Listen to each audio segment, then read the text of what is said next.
प्रणाम प्यारे मित्रों। चलिए आज हम बात करते हैं सनातन धर्म क्या है, इसके मुख्य प्रवर्तक कौन थे।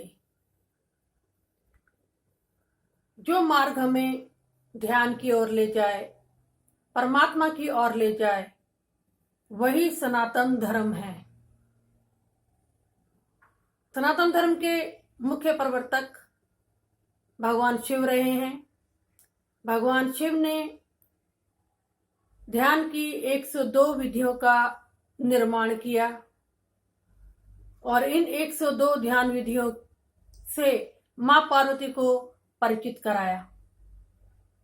अब इन्हीं ध्यान विधियों में से किसी एक विधि का चुनाव करके हम परमात्मा के मार्ग पर चल सकते हैं, परमात्मा की गहन अनुभूति हम कर सकते हैं। यूं तो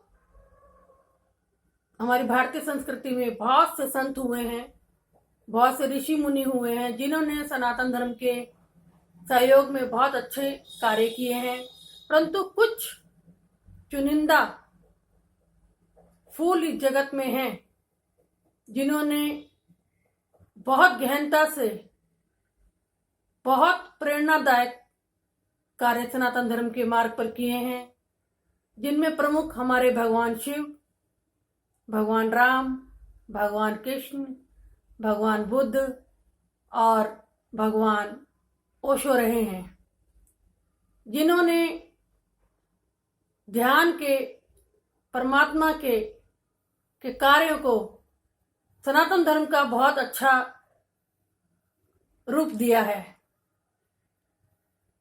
तो ये सभी संत आज भी हमारे हृदय में हैं और इनकी हम आज भी दिल से पूजा करते हैं। उसका विशेष कारण ही यही है कि इन संतों ने सनातन धर्म को एक नींव, एक मजबूती दी है। हमें ध्यान और परमात्मा की याद इन्हीं संतों ने दिलाई है, तो इसीलिए सदा पूजनीय रहेंगे और अग्रणीय रहेंगे ध्यान के कामों के लिए। इन्हीं संतों के वचनों से, इन्हीं संतों की विधियों से हम सबके भीतर परमात्मा को पाने की प्यास उमगती है और एक प्रेरणा मिलती है कि जब ये संत सनातन धर्म के मार्ग पर चलकर परमात्मामयी हो सकते हैं, तो ये मार्ग हमारे लिए भी उचित है। तो इस मार्ग पर चलकर हम परमात्मा हो सकते हैं।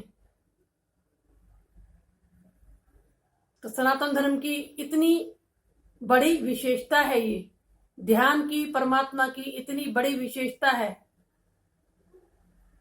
कि हम इस मार्ग पर चलकर परमात्मा होकर ही जाएंगे। यही है सनातन धर्म कि मनुष्य से परमात्मा तक की यात्रा हम कर सकते हैं। चलिए इसी के साथ ही मेरे प्रणाम।